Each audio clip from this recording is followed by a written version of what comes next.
أعوذ بالله من الشيطان الرجيم بسم الله الرحمن الرحيم الحمد لله رب العالمين الصلاة والسلام على رسول الله محمد وآله وصحبه أجمعين السلام عليكم ورحمة الله وبركاته خير günler Allah subhanahu wa ta'ala خير turmuşlar nasip etsin Allah Teala Kur'an-ı Kerim'de müracaat edip وَيَسْأَلُنَكَ عَنِ السَّاعَةِ yani ey Muhammed sallallahu aleyhi ve sellem senden kıyamet vakti torunda soruyorlar diye. Ayt sen olarga diye. Anın gıylimi yani bilimi anın torunda biliyor bari tek Allah Teala'dagina ul gıylim. Hiç bir kim kıyametin kaçan bulaşağın ne vakit bulaşağın bile almay. Hatta endi tegi Cebrail aleyhisselamdan bulgan hadiste Umar ibn Hattab aşağı kelgan bizga Peygamberimiz sallallahu aleyhi ve sellem'in sözleri kelgan hadiste de bizning yanına bir kishi keldi dey. Appaqdan kiyingan, biz onu ko'rganimiz yo'q edi. Biz o'tirib turganda sahobalar bilan dey Umar ibn Hattab aytdi. Shu vaqtda u keldi-da to'g'ridan to'g'ri Peygamberimiz sallallahu alayhi vasallamning qarshina tizlanib o'tirdi da menga islom to'g'risida, iymon to'g'risida xabar ber deb aytdi. Iymonni Peygamberimiz sallallahu alayhi vasallam söyledi. Alloh taolaga, farishtalarına, kitaplarga, rasullarga, qiyomat kunini, taqdirga, o'lgandan so'ng tiriluvga iymon keltiruv kerak dedi, durust aytding dedi. Shundan so'ng ikkinchisi islom to'g'risida so'yla dedi. Islom ul shulay yo'q.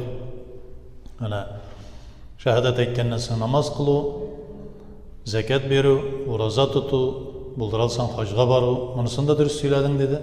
Shundan so'ng endi ihson degan tushuncha narsa dedi. Ihson yani Allah Teala'ni ko'rgan kebek ona ibodat qilib kerak dedi.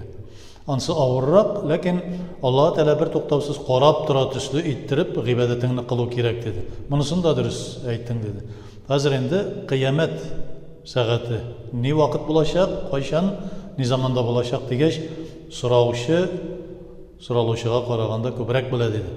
Ya'ni men bir narsa bilmayman, sen de shulay yo'q.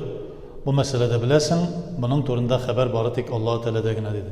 Yani kıyamet vakitin, bir kişiler, şunday kişiler var. Mine falan vakitte kıyamet jite, falan vakitte hazır Mahdi şiga, falan vakitte Gaysa aleyhisselam inge, falan günü onda ayettiler. Mesela 2000. yılda buldu, 2010'da buldu, onda kaçan ilikte buldu. Bir köp yıllar falan yılda da kıyamet saatin ayetip gelişiler buldu. Vallahi hiçbir kimde qiyomat saati, ne zaman, ne vaqt bo'lacağını bir kimde aytolmaydi. Agar da bu kishi aytdiki, nindi zo'r g'olim bo'lsin, nindigina endi tanilgan bek qati zo'r g'olim bo'lsa da, falan vaqtda, falan yilni, falan oyda, falan kunda qiyomat yetadi deb aytdiysa, bu yolg'onchi bo'ldi.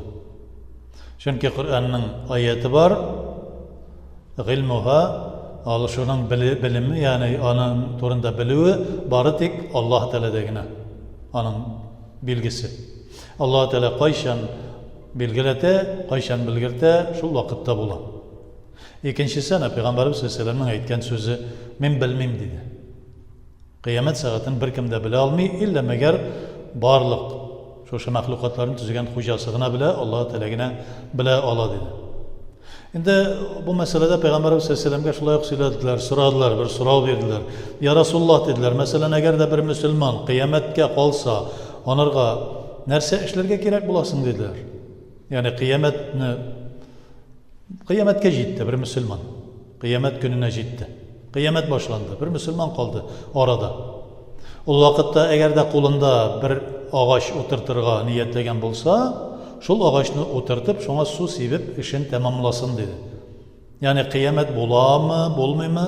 Sizin işiniz yok. Siz onun bilen meşgul bulmağız. Üstünüzge Allah Teala bergen vazifa bilen meşgul bulağız deganini anlata. Allah Teala'nın farzları var, Allah Teala'nın vacipleri var, Peygamberimiz sallallahu aleyhi ve sellem'in sünnetleri var. Şunun bilen meşgul bol. Turmuşunu alıp var. Sen jimirlip kelebit bütün nerse. Bütün narsa yo'qqa chiqib keladi. Qiyomat, tufon, allanindi ravishda jimirla, suv bosa, qo'lingda agarda bir og'och butog'ini tutqansan ekan, og'och butog'i yerga og'och o'tirtirga deb niyatlagansan ekan, shuni o'tirtib bitir. Yani nindi işke tutungan bulsan, işini işlep bitir, Allah Teala'ga şükrana kıl, Allah Teala'ga hamd sana kıl. Kıyamet bulsa da, kıyamet bulsa da. Allah subhanahu teala şunu bilgirte bizge tağın, şunu da bilirge gerek. Hele bit ol kıyametinin ulug alametleri var, kişi alametleri var.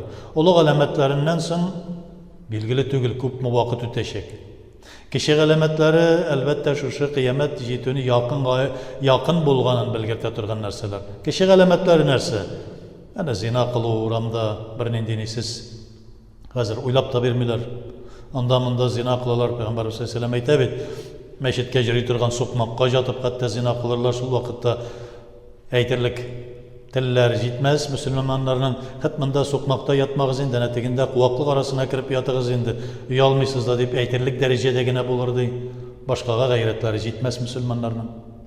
İkincisi zor binalar tüzürler yalan ayak kütüşüler yalan ayak bulgan kişiye yalan ayak yürgen kütüşüler bir nersesi de bulmagan kişiler onlar ulu binalar tüzürler. Bu meselede Peygamber sallallahu aleyhi ve sellem'den bir hadisi var. Tağın şulay yok eğer de bir kişinin malın yukka israf ittirirge tilese Allah Teala bu kişiden gerekmegen binalar tüzüttüredi. Kullanılmay turgan binalar tüzüttüre. Şuna göre bu meselende bina buzukluk, yalgan dikkati taralır, galimlerini hürmet etmev, nadan bulgan kişiler üzerine galim deyip ilan ettu, fitneler köp taralır. Kişi, Müslümanlar birbirisi bilen soğuşa başlarlar, birbirisini ötürüşe başlarlar. Bu kişi alametlerinden, ulu alametlerinden tütün çığı, Mesih Deccal çığı, Debbetül ard yani jirişinden bir ulu zor bir hayvan çıkıp sen kafir, sen Müslüman deyip kişilerge kursatıp eytü. Şundan sonra Hicaz tarafından zor ut çığı, mesela ut ağıp barı, ut çığı, yani bir sana meşrikte bulaşak, şu alametlerinin, ulu alametlerinin birisi Mağrib'de bulaşak, birisi de Hicaz'ın yani Mekke, Medine tiresindeki bulgan şu yaklarda bulaşak. Bu ulu alametlerinden hemen de elbette Mehdi'nin kilivi, yani Mehdi degen söz, ol hayırlı bir İslamlı kişilerge anlatatırgın, hayırlı bir padişah degenini anlata. Onun da etisi Abdullah, onun da enisi Muhammed sallallahu aleyhi ve sellem'nin enisi kebik Emine, Kurayş kabilesinden bulur, ol hacda çıkar. Hac vakitinde bilgili bulur, lakin kaçan çıkar o, bilgili tügül. Ulu alametleri bulgaç da neçe yıl ötersin eliminden? 10 yıl öter, 15 yıl öter, 20 yıl öter, bilgili tügül. Ulu alametleri çıksa da kıyametinin, bilgili tügül kaçan bulaşağınansın da Allah Teala'gına bile. Eğer de bir kişi kabatla beytem, min bilem tügel mene şu vakitte çığa, kıyamet başlarına diye beyttiyse bu ata yalgancı. Hatta bir katı meşhur galim bulsa da, ata yalgancı. Hemen de Allah subhanahu teala'nın gazabına düşer bulaşak. Şimdi kaybırları mesela bir köp yerlerde mesela teginde Mehdi çığamında Mehdi çıqqan iken indi, kelgen iken indi deyip aytuşiler var. Allah Teala'gına bileşiyor. Çıqqan iken çıgar, gelir.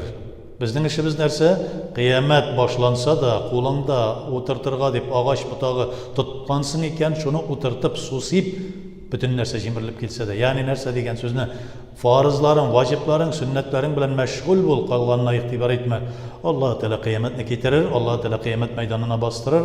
Bizge şuna hazırlanırgagına gerek. Nerse hazırlanabız, ol da bulsa tertipte tutabız bizle. Allah Teala'nın bilgilengen bizge bilgilep, sızıp, sızıklap koygan farzların, vacipların Peygamberimiz sallallahu aleyhi ve sellem sünnetlerini öteybiz. Başkasını bilmeyiz biz. Kalganı Allah Teala'nın işine tıkılmayız. Allah Teala kimni tilese cennetke kirtir, kimni tilese temukka kirtir, ansına da tıkılmayız. Kaybır şunday hazır neler, kursatuşiler var. Aha, sen cehennemli, sen cennetli deyip nitep yürüyüşler var. Bunlar da ahmak. Allah Teala'nın işine tıkılışırlar. Allah Teala birden bir yüzü tevhid degen düşünce var. Biz muvahhidler, bütünümüz de Allah Teala'nın birliğine inanabız. Allah Teala'nın birliğine inangaç, neşik biz Allah Teala'nın uzup, sen cennetli, sen cehennemli deyip aytalabız. Allah Teala bir yüzü hüküm ete. Şefaat kılışı Peygamberimiz sallallahu aleyhi ve sellem. Şefaat kılatırgan. Başkasına tıkılalmıyoruz. Şuna göre Mesih İsa kilgeç, elbette şu şimdi halleri bulaşak, Mehdi kilgenden sonra Deccal'dan soğuşacak, Dajjalni jеңе алмаячак, Мәсих Гайса алейхиссалам еңеп, Алла Субхана Тағаланы көктән иңдереп, шулай ук Дajjalni жеңеп, шуннан соң инде дәвам итеп, аннан соң да 40 жыл ислам дәвам итәчәк, аннан соң мөселманнар калмас ди, әкрен-әкрен бу дөньядан китеп барырлар, җиңеллек белән җаннары алыныр, аннан соң инде Алла Субхана Тағала шушы аларга кадәр әҗүҗ-мәҗүҗ галәмәтләре бар, алардан соң инде Алла Субхана Тағала үзенең вакыты җиткәч, үзенең вакыты белән кыямәтне булдырыр ди. Шуңа күрә кыямәткә без бер туктаусыз әзерләнәбез. Алла Тәгаләгә гыйбадәт кылабыз. Үзебезне карыйбыз. Чөнки Алла Тәгалә әйтте: "Әй иман китергән бәндәләр, алейкум анфусакум", үзегезне карагыз, кешедәшегез булмасын. "Ку анфусакум ва ахликум ан-нар", үзеңне ират булсаң гаиләңне кара. Гаиләңне тәртиптә тот. Калганна тыгылма. Вазифаң булмаса, халык сине сайлап алып, шулай вазифаландырмаган булса, син безгә давай динне өйрәт әле, син безгә шулай туры юлны күрсәт әле дип, имамлык алып бар яки башкасын эшләр дип, сиңа вазифа йөкләнмәгән булса тыгылма. Әнә, алейкум анфусакум. Үзеңне кара. Үзеңне кара, гаиләңне кара. Башкасына тыгылма. Вакытың юк, вакыт бик тиз китә. Кайчан буласын белмибез. Гаип булган эшләргә иман китерәбез, ләкин аны тикшереп тормыйбыз. Алла Субхана Тәгалә үзебезнең дә кыямәткәчә кадәр булган нәселләребезнең дә иманлы, исламлы, намазлы кылып, Алла Тәгаләнең риза булган бер куллары булуыбызны насыйп итсен. Раббана атина фид дөнья хасанатан ва фил ахирати хасанатан ва кина азабан нар. Аллаһу акбар.